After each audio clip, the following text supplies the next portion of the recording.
مرحبا بكم. انا اليوم جيت نحب نسألكم سؤال. زعما كنقولوا محليها الدنيا احلى ولا كنقولوا محليها الدنيا؟ انا حسب تجربتي وحسب المواقف اللي تعديت بيهم والعباد اللي دايرين بيا، الموقف الثاني احلى.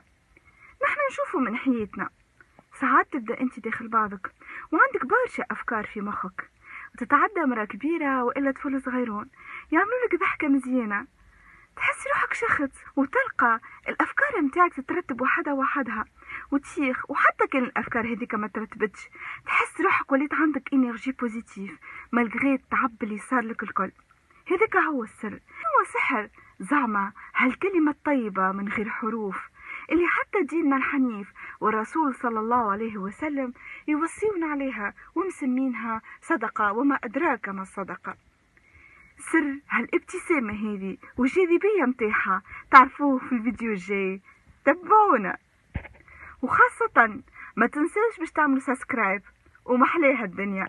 باي باي.